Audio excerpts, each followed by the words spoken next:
Ma femme m'a trompé avec son patron, et mes filles ont aidé à le cacher. Alors j'ai pris ma revanche. Salut à tous. J'ai l'impression que ma vie a été déchirée en morceaux, et j'ai du mal à tenir le coup. Pendant presque 30 ans, j'ai cru avoir la vie dont beaucoup de gens rêvent.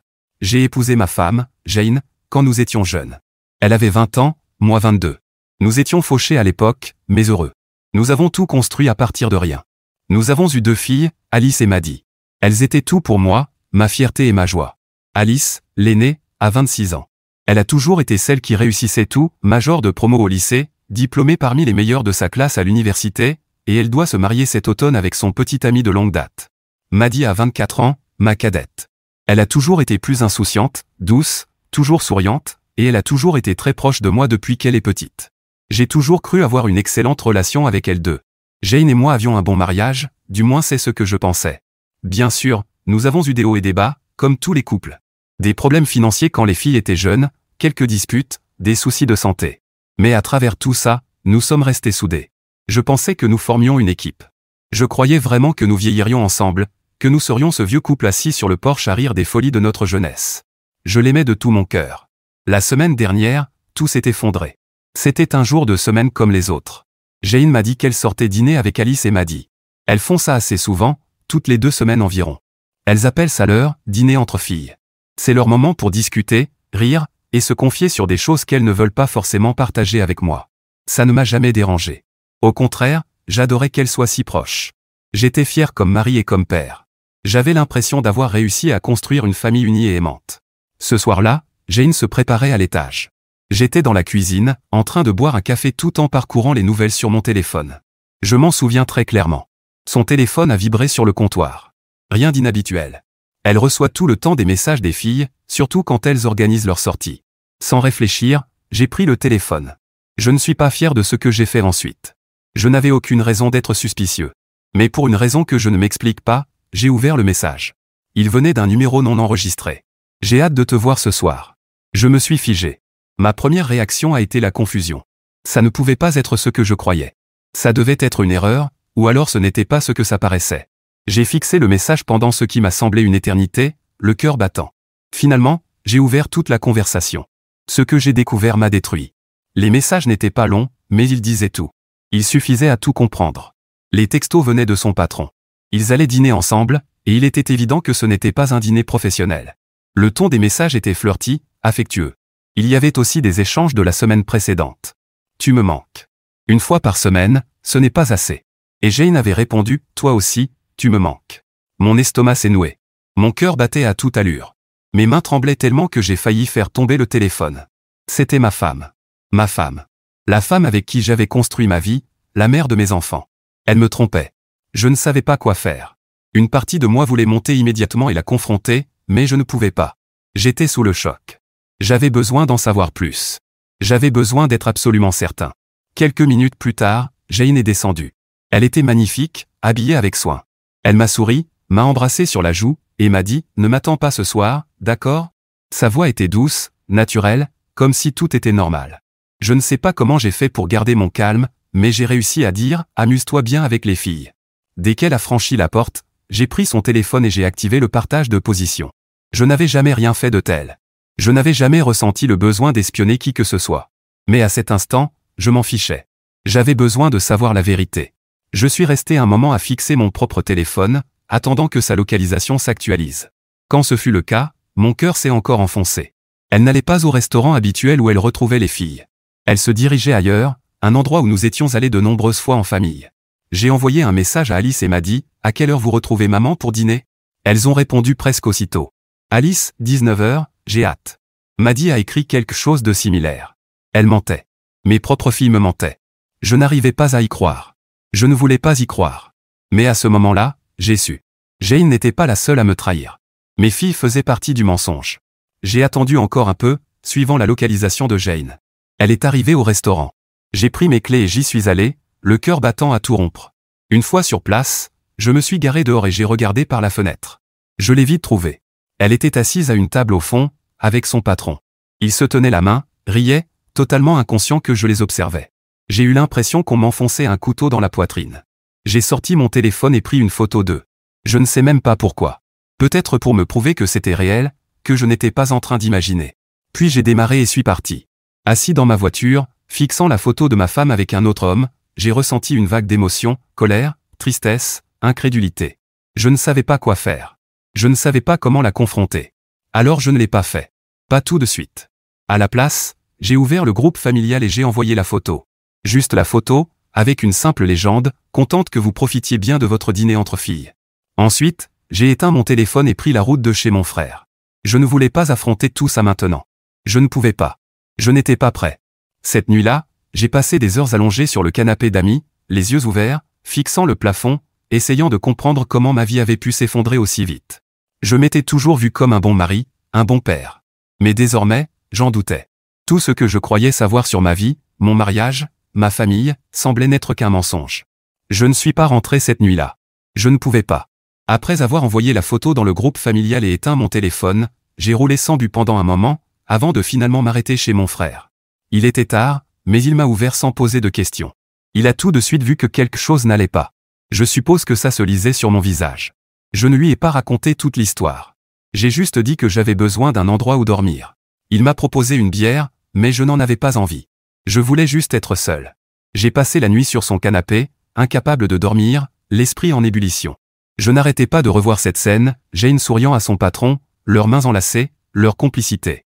Depuis combien de temps cela durait-il? Comment avais-je pu être aussi aveugle? Et puis, il y avait Alice et Maddie. Leurs mensonges, leur manière de me trahir si naturellement. Je les avais élevées pour qu'elles soient honnêtes, droites. Et pourtant, elles avaient aidé leur mère à me tromper. C'était une trahison d'un tout autre niveau. Le lendemain matin, j'ai enfin rallumé mon téléphone. Il s'est immédiatement rempli de notifications, messages, appels manqués, messages vocaux. Jane m'avait appelé des dizaines de fois. Alice et Maddie m'avaient aussi envoyé des textos. Je n'avais pas la force de tout lire d'un coup, alors j'ai parcouru rapidement. Les messages de Jane étaient exactement ce à quoi je m'attendais, s'il te plaît, appelle-moi. Je peux t'expliquer. Ce n'est pas ce que tu crois. Nous devons parler. Je n'ai pas écouté ces messages vocaux. Je n'avais pas la force d'entendre sa voix. Je savais que ça ne ferait qu'attiser ma colère. Les messages de Maddie, eux, m'ont touché différemment. Elle m'a envoyé mur sur mur de textes, s'excusant sans arrêt. Papa, je suis tellement désolé. Je n'aurais jamais dû te mentir. Je me déteste pour ce que j'ai fait. S'il te plaît, ne me déteste pas. Est-ce qu'on peut parler? J'ai tellement peur d'avoir tout gâché. Elle a même demandé à son petit ami de m'écrire « Salut, c'est Josh ». Maddie est vraiment bouleversée, elle fait une crise d'angoisse. Elle a peur que tu ne lui pardonnes jamais. S'il te plaît, appelle-la. Je n'ai pas répondu non plus. Je ne savais pas quoi dire. Alice, en revanche, c'était une autre histoire. Son message était court et glacial. « Papa, je suis désolé que tu l'aies découvert comme ça, mais je pense que tu réagis de manière excessive. Ne gâche pas un bon mariage pour une erreur. » Une erreur. Mon sang n'a fait qu'un tour. Une erreur? Ce n'était pas une simple erreur. C'était une trahison totale, pas seulement de la part de Jane, mais aussi d'Alice et de Maddie. Elles m'avaient menti. Elles avaient aidé leur mère à dissimuler quelque chose qui venait de détruire notre famille. Je n'arrêtais pas de repenser à toutes les fois où elles avaient dû me mentir en me regardant dans les yeux. Chaque fois que je leur demandais leur plan et qu'elles me disaient qu'elles dînaient avec leur mère, alors qu'elles savaient parfaitement ce qu'elles faisaient vraiment. Chaque fois qu'elles me souriaient, agissant comme si tout allait bien, tout en cachant la vérité. J'ai passé la majeure partie de la journée à bouillonner, partagé entre la colère et le chagrin. Mon frère a essayé de me parler, mais je n'étais pas prêt à m'ouvrir. J'avais besoin de temps pour mettre de l'ordre dans mes pensées. Dans l'après-midi, j'ai décidé que je ne pouvais pas laisser passer ça sans rien dire. J'ai commencé par envoyer un message à Maddie. Je suis resté bref, Maddie, je t'aime, mais ce que tu as fait m'a profondément blessé. J'ai besoin d'espace pour réfléchir. Elle a répondu presque aussitôt, je suis tellement désolé, papa. Je ne me le pardonnerai jamais. Je t'aime tellement. Je n'ai pas répondu. Puis j'ai écrit à Alice, Alice, ce n'est pas une erreur. C'est une trahison de toute ma famille. Ne me contacte pas avant que je sois prêt à parler. Elle n'a pas répondu, mais je savais qu'elle avait dû le montrer à Jane, car peu après, Jane a recommencé à m'envoyer des messages, ne t'en prends pas aux filles. Elles essayaient juste de me protéger. Elles ne voulaient pas te blesser. Je l'ai ignoré. Je n'étais pas intéressé par ses excuses. Plus tard dans la soirée, j'ai enfin tout raconté à mon frère. Je lui ai montré les messages, la photo, tout. Il était furieux pour moi. Tu dois les couper de ta vie, m'a-t-il dit. Elles ne te respectent clairement pas. Pourquoi devrais-tu les garder autour de toi? Ces mots m'ont frappé fort. Parce que, au fond, je savais qu'il avait raison. Mais couper les ponts avec mes filles, c'était une étape que je ne savais pas si je pouvais franchir. Cette nuit-là, j'ai commencé à réfléchir à la suite. Je savais que mon mariage avec Jane était terminé. Il n'y aurait pas de retour en arrière. Je n'en avais même pas envie. Mais qu'en était-il d'Alice et Maddie? Est-ce que je pourrais un jour leur refaire confiance? Est-ce que je pourrais encore les regarder de la même façon, en sachant ce qu'elles avaient fait? J'ai décidé que j'avais besoin de temps. Du temps pour réfléchir, pour digérer, pour comprendre comment avancer. Mais une chose était sûre, ma vie telle que je la connaissais était finie. Les répercussions n'ont pas explosé comme une bombe, elles se sont installées lentement, comme un feu qui étouffe tout sur son passage. Quand je suis rentré chez mon frère ce soir-là, je n'étais plus en colère. J'étais vidé. Toutes les émotions que j'avais ressenties plus tôt, la rage, l'incrédulité, le chagrin, s'étaient transformées en un poids écrasant dans ma poitrine. C'était comme si la vie que j'avais construite, celle que je croyais solide comme le roc, s'effondrait sous mes yeux, et que je ne pouvais rien faire d'autre que regarder. La première chose que j'ai remarquée en rallumant mon téléphone, c'était le silence. Après tous les appels manqués et les messages de la journée, il n'y avait plus rien de nouveau. Plus de textos affolés de Maddie, plus de relances d'Alice, plus de messages vocaux de Jane. Comme si elles avaient compris que je ne répondrais pas et qu'elles avaient abandonné. Ou peut-être qu'elles préparaient leur prochaine approche. Qui sait? Quoi qu'il en soit, ce silence était pesant. Et il me laissait trop de temps pour penser, ce qui n'était pas bon signe. Quand la colère s'est dissipée, il ne restait plus que la douleur. Et ces questions qui tournaient en boucle dans ma tête comme une tornade. Depuis combien de temps cela durait-il? Combien de fois Jane m'avait-elle menti en me regardant dans les yeux? Est-ce qu'Alice et Maddie s'étaient déjà senties coupables de ce qu'elles faisaient? Ou bien c'était devenu normal pour elles de trahir leur père pour protéger leur mère? Je me suis assis avec mon frère ce soir-là et je lui ai tout raconté. Il n'a pas beaucoup parlé pendant que je lui expliquais, il a juste écouté. Je lui ai raconté comment j'avais trouvé les messages sur le téléphone de Jane, les mensonges d'Alice et Maddie, la photo que j'avais prise de Jane et de son patron au restaurant, et le message que j'avais envoyé dans le groupe familial avant de disparaître. Quand j'ai eu fini, il s'est adossé dans sa chaise et a secoué la tête. C'est vraiment dégueulasse, a-t-il dit. Je ne sais même pas par où commencer. J'ai toujours trouvé que Jane était un peu, trop parfaite, mais je n'aurais jamais pensé qu'elle ferait un truc pareil. Et les filles? Franchement, c'est bas. Ça m'a soulagé d'entendre quelqu'un d'autre le dire à voix haute, de confirmer que je ne devenais pas fou, que je ne réagissais pas de manière excessive. Mais ça ne rendait pas les choses plus faciles. Mon frère était furieux pour moi, ce qui m'a aidé sur le moment, mais la vérité, c'est que je n'avais pas besoin de sa colère. J'en avais déjà assez moi-même. Ce dont j'avais besoin, c'était de clarté. D'un chemin à suivre. Et ça, je ne l'avais pas. Le lendemain matin, j'ai décidé d'arrêter de ruminer et d'agir. La première étape, c'était de mettre mes finances en sécurité. Je ne pouvais pas affronter le côté émotionnel de tout ça si je ne me protégeais pas d'abord. J'ai passé la journée à fermer les comptes joints, à transférer de l'argent sur un compte séparé auquel Jane n'avait pas accès, et à sécuriser tout ce qui pourrait être menacé pendant le divorce. Je n'allais pas la laisser profiter de ma douleur pour me prendre par surprise. Mais ce n'était pas seulement à propos de Jane.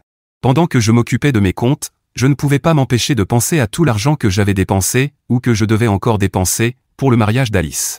Des dizaines de milliers de dollars envolés, pour une fille qui m'avait regardé dans les yeux et menti, qui avait aidé sa mère à me trahir. Cette pensée me donnait la nausée. J'ai pris mentalement note d'en parler à mon avocate. Je ne pouvais sans doute pas récupérer cet argent, mais il était hors de question que je dépense un centime de plus. Dans l'après-midi, j'étais prêt à passer à l'étape suivante. J'ai appelé une avocate. En fait, plusieurs. Mon frère m'avait conseillé d'en rencontrer plusieurs avant de choisir, alors j'ai passé la journée à aller de cabinet en cabinet, à raconter mon histoire à des inconnus qui essayaient de rester professionnels tout en étant clairement choqués. À la fin de la journée, j'en ai choisi une. Elle était dure, intelligente, et surtout, combative. Je lui ai dit que je voulais que ce soit rapide et propre, mais que je ne voulais surtout pas que Jane reparte avec plus que ce qu'elle méritait. L'avocate m'a rassuré, me disant qu'elle avait déjà traité beaucoup de cas similaires. Ça ne m'a pas vraiment soulagé, mais au moins, je savais que j'étais entre de bonnes mains. Ce soir-là, assis seul dans la chambre d'amis de mon frère, j'ai commencé à réfléchir à ce que je voulais dire à Jane. Je ne l'avais toujours pas confrontée. Je l'évitais, en partie parce que je ne me faisais pas confiance pour rester calme, et en partie parce que je ne voulais pas lui donner la satisfaction de pouvoir s'expliquer. Qu'est-ce qu'elle pourrait bien dire pour que tout ça devienne acceptable? Rien. Absolument rien. Mais je savais que je ne pourrais pas l'éviter éternellement. À un moment ou un autre, il faudrait que je l'affronte. Et quand ce moment viendrait, je voulais être prêt. Je ne voulais pas me laisser piéger par ses excuses ou ses larmes. Je devais rester concentré, me rappeler pourquoi je faisais tout ça. J'ai donc pris un carnet et j'ai écrit tout ce que je voulais dire, toutes les questions que je voulais poser, tous les points que je voulais aborder. Je ne savais pas si j'allais vraiment m'en servir, mais le simple fait d'écrire m'a aidé. Ça m'a donné l'impression d'avoir un peu de contrôle, de ne pas être seulement une victime dans toute cette histoire. Le plus dur, pourtant, c'était de penser à Alice et Maddie. Je ne leur avais pas reparlé depuis l'envoi de ces messages, et je ne savais pas si j'en étais capable. Comment parler à ces filles après avoir découvert qu'elles vous ont menti pendant des mois? Comment commence-t-on à reconstruire la confiance après ça? J'avais envie de croire que les excuses de Maddy étaient sincères, qu'elle regrettait vraiment ce qu'elle avait fait. Mais comment pouvais-je en être sûr? Comment pouvais-je croire quoi que ce soit venant d'elle après ce que j'avais découvert? Et Alice, sa réponse froide et méprisante m'avait anéanti. J'ai toujours su qu'elle était plus proche de Jane, mais je n'aurais jamais pensé qu'elle choisirait son camp dans une histoire pareille. C'était comme si elle avait fait son choix, et ce choix, ce n'était pas moi. Cette nuit-là, j'ai pris une autre décision, je n'allais pas les contacter. Si elle voulait réparer les choses, ce serait à elle de venir me voir. Je n'allais pas les supplier de me pardonner ou de me donner des explications. Elles avaient fait leur choix, et désormais, elles devraient en assumer les conséquences. Allongé sur le lit, les yeux fixés au plafond, j'ai ressenti une étrange forme de calme. Pour la première fois depuis que j'avais découvert la trahison, je ne me sentais plus complètement perdu. J'avais un plan. Ce n'était pas grand-chose, et ça ne réparerait pas tout, mais c'était un début. J'en avais fini d'être la victime. À partir de maintenant, j'allais reprendre le contrôle. Après 2 jours passés dans la chambre d'amis de mon frère à éviter les appels et à trier mes émotions, j'ai décidé qu'il était temps d'affronter Jane. L'éviter ne changerait rien, et il y avait des choses que je devais dire, des choses qu'elle devait entendre.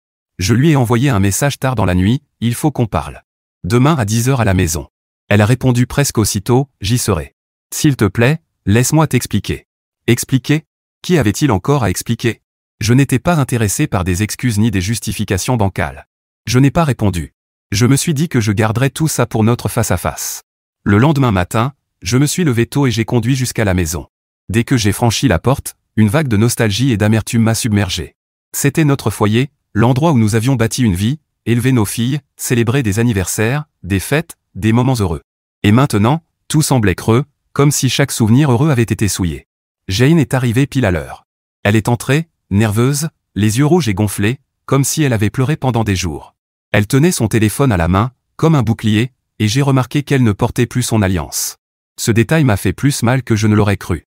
Merci d'avoir accepté de me voir, dit-elle d'une voix douce, restant près de la porte comme si elle avait peur d'avancer.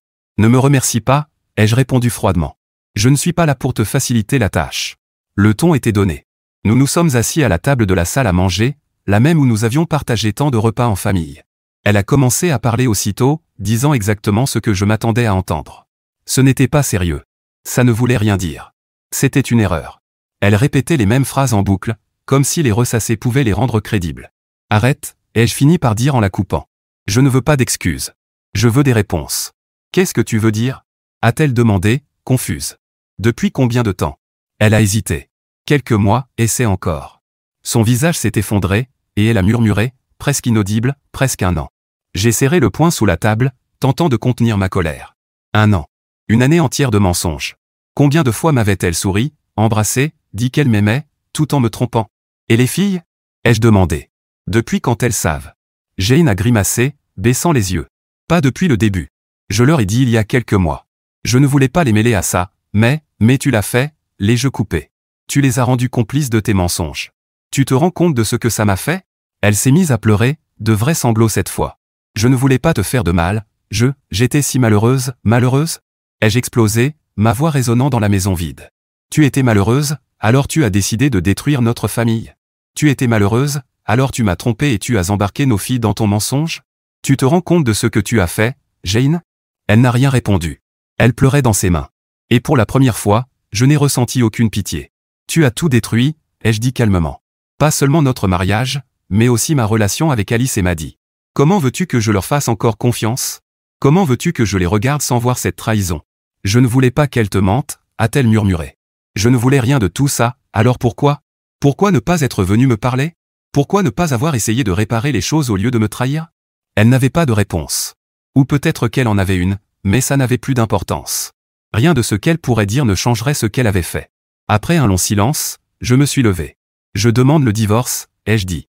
Tu entendras parler de mon avocate bientôt. S'il te plaît, ne fais pas ça, supplia-t-elle en se levant à son tour. On peut arranger les choses. On peut réparer tout ça. Il n'y a rien à réparer, ai-je répondu. Tu as fait ton choix. Maintenant, je fais le mien. Avant de partir, je me suis tourné vers elle une dernière fois. Et ne t'attends pas à ce que je paie le mariage d'Alice. Elle pourra demander à son patron de s'en charger, puisqu'ils sont si doués pour garder des secrets. Son visage s'est effondré de nouveau, mais je n'ai pas attendu de voir la suite. En sortant, je me suis arrêté dans le couloir, devant les photos de famille accrochées au mur. Nous étions là, tous les quatre, moi, Jane, Alice et Maddie, souriant, l'image parfaite du bonheur. J'adorais ces photos autrefois. Maintenant, elles me semblaient être une mauvaise blague. J'en ai attrapé une photo d'Alice à sa remise de diplôme, et je l'ai fracassée contre le mur. Le verre a éclaté, et pendant un court instant, j'ai ressenti une mince satisfaction. Mais elle n'a pas duré. En rejoignant ma voiture, une certitude m'a frappé, ce n'était que le début. La confrontation avec Jane était terminée, mais la vraie bataille commençait à peine. Il me restait Alice et Maddie à affronter. Il me restait à comprendre comment avancer. Et il me fallait accepter que la vie que je croyais avoir bâtie pendant presque 30 ans n'existait plus. La confrontation avec Jane n'était que la première étape. Elle avait mis les choses à plat, oui, mais elle n'avait rien résolu. Au contraire, elle avait rendu la trahison encore plus réelle, plus lourde. La colère que je ressentais envers Jane était claire, dirigée. Je savais pourquoi je partais. Mais la situation avec Alice et Maddie était plus trouble.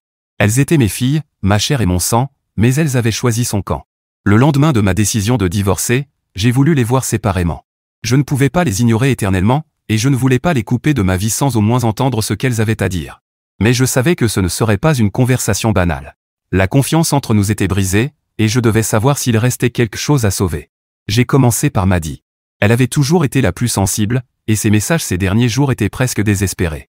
Je lui ai proposé de se voir dans un parc près de chez mon frère. Quand elle est arrivée, elle semblait épuisée. Ses yeux étaient gonflés, rouges, et elle n'arrêtait pas de tordre ses mains. À peine assise sur le banc, elle s'est mise à pleurer. « Papa, je suis tellement désolée, dit-elle, la voix tremblante. Je ne savais pas comment te le dire. Je ne voulais pas te faire de mal. Alors pourquoi m'as-tu menti ?» ai-je demandé, en gardant une voix calme mais ferme. « Pourquoi as-tu couvert ta mère? Tu pensais que je ne finirais pas par le découvrir ?» Elle secoua la tête, essuyant ses larmes. « Ce n'était pas comme ça, dit-elle. Elle m'en a parlé il y a quelques mois.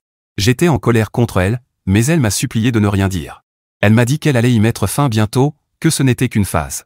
Je ne savais pas quoi faire. Je la regardais, essayant de comprendre ses mots. Donc tu as décidé de la protéger au lieu de me dire la vérité? Je croyais qu'elle allait t'arrêter, murmura Maddie d'une voix à peine audible. Je ne voulais pas faire exploser la famille s'il y avait une chance qu'elle arrange les choses. Je ne savais pas que ça irait si loin. Ce n'est pas suffisant, Maddie, dis-je. Tu ne peux pas justifier ce que tu as fait en disant que tu ne savais pas. Tu savais qu'elle me trompait. Tu savais qu'elle me mentait, et tu as choisi de suivre le mouvement. Tu te rends compte de ce que ça me fait? Elle éclata de nouveau en sanglots, enfouissant son visage dans ses mains. J'ai ressenti un pincement de culpabilité en la voyant pleurer, mais je ne pouvais pas me laisser attendrir. Ce n'était plus seulement à propos de la liaison. C'était à propos des dégâts qu'elles avaient tous causés à ma confiance. Je ne te dis pas tout ça pour te punir, ai-je dit enfin. Mais j'ai besoin que tu comprennes à quel point ça m'a blessé. En ce moment, je ne sais pas si je peux te faire confiance. Je ne sais pas si je pourrai un jour te faire confiance comme avant. Maddie hocha la tête, les épaules tremblantes. Je ferai n'importe quoi pour arranger les choses, papa. N'importe quoi. Dis-moi juste ce que je dois faire. Je n'avais pas de réponse à lui donner. Je lui ai dit que j'avais besoin de temps, puis je suis parti. Ma rencontre avec Alice fut une toute autre histoire. Je lui avais proposé de se voir dans un café, pensant qu'un lieu neutre serait plus approprié. Elle arriva avec 10 minutes de retard, impeccable, posée, comme si rien ne s'était passé. Rien que ça m'irrita. « Merci d'être venue, dit-elle en s'asseyant. Je ne perdis pas de temps. Alice, pourquoi ne m'as-tu pas parlé de la liaison de ta mère? Elle soupira, s'appuyant contre le dossier de sa chaise. Papa, je ne voulais pas m'en mêler. C'est entre toi et maman. Je pensais qu'il valait mieux rester à l'écart. Rester à l'écart? Répétai-je, ma voix montant. Tu ne t'es pas tenue à l'écart, Alice. Tu m'as menti. Tu l'as couverte. Ce n'est pas rester à l'écart, c'est choisir un camp. Je ne choisissais pas de camp, se défendit-elle. J'essayais de garder la paix. Je ne voulais pas empirer les choses. Empirer les choses pour qui? Demandai-je. Pour moi ou pour ta mère? Elle ne répondit pas, et ce silence m'en dit long.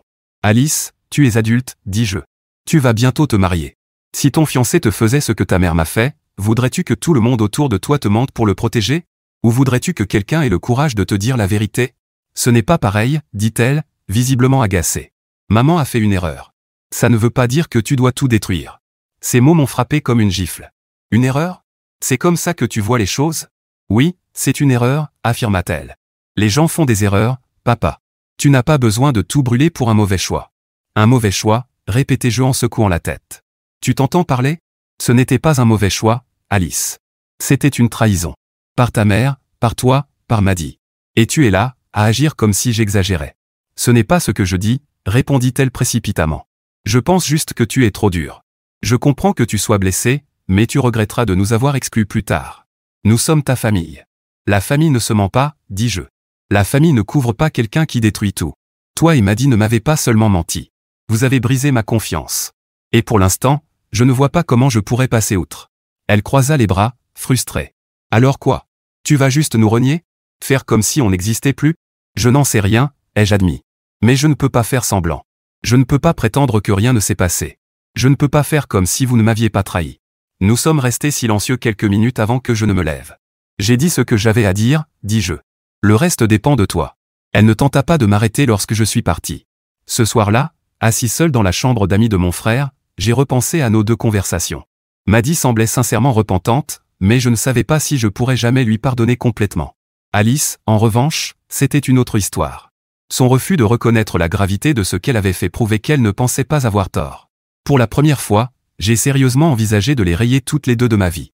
Ce n'était pas une décision que je prenais à la légère, mais l'idée de reconstruire une relation avec des personnes qui m'avaient trahi aussi profondément me semblait impossible. Cette nuit-là, j'ai pris ma décision. Le lendemain matin, j'ai appelé mon avocate et je lui ai demandé de modifier mon testament. Alice et Maddy devaient être retirées de la liste des bénéficiaires. Tout, mes économies, ma retraite, la maison, iraient à ma sœur et à ses enfants. Ils avaient toujours été là pour moi, et je savais qu'ils ne me trahiraient pas comme mes propres filles l'avaient fait. Quand j'en ai parlé à mon frère, il n'a même pas essayé de m'en dissuader. Tu fais ce qu'il faut, m'a-t-il dit. Elles ont fait leur choix. Maintenant, elles devront en assumer les conséquences. Les retombées furent immédiates. Maddy m'a appelé le lendemain, en pleurs. Papa, s'il te plaît, ne fais pas ça, sanglota-t-elle. Je sais que j'ai fait une erreur, mais je t'aime. Je me fiche de l'argent. Je ne veux juste pas te perdre. Ces mots m'ont touché plus que je ne l'aurais cru, mais je suis resté ferme. Maddy, je t'aimerai toujours, ai-je dit. Mais l'amour ne suffit pas à effacer ce que tu as fait. J'ai besoin de temps. Peut-être qu'un jour, on pourra reconstruire quelque chose, mais pour l'instant, je ne peux pas t'avoir dans ma vie. Elle a continué de pleurer, puis a fini par raccrocher. Alice, sans surprise, a réagi autrement. Elle m'a envoyé un long email m'accusant d'être mesquin et vindicatif. Elle disait que je la punissais pour avoir voulu préserver la paix et que je ruinais son mariage pour quelque chose qui ne la concernait pas. Je n'ai pas répondu. Ça ne servait à rien. Jane a essayé d'intervenir, elle aussi. Elle m'a envoyé un mail au ton soigneusement mesuré, me suppliant de ne pas retirer les filles du testament, disant qu'il n'était pas juste de les punir pour ses propres erreurs. Elle a même eu l'audace de suggérer que ce geste détruirait définitivement la famille. Je n'ai pas répondu non plus. Au fil des jours, je me suis senti plus léger. La colère était toujours là, mais le poids de la trahison était moins étouffant. Couper les liens n'avait pas été facile, mais c'était nécessaire. Je devais me protéger, pas seulement financièrement, mais émotionnellement. Pour la première fois depuis des semaines, j'ai eu l'impression de pouvoir respirer à nouveau. Ça fait maintenant un mois que j'ai modifié mon testament. Je n'ai pas reparlé à Alice ni à Maddy depuis. J'ai appris par des amis communs qu'Alice galérait à trouver l'argent pour financer son mariage, que je payais auparavant. Je ne ressens aucune pitié.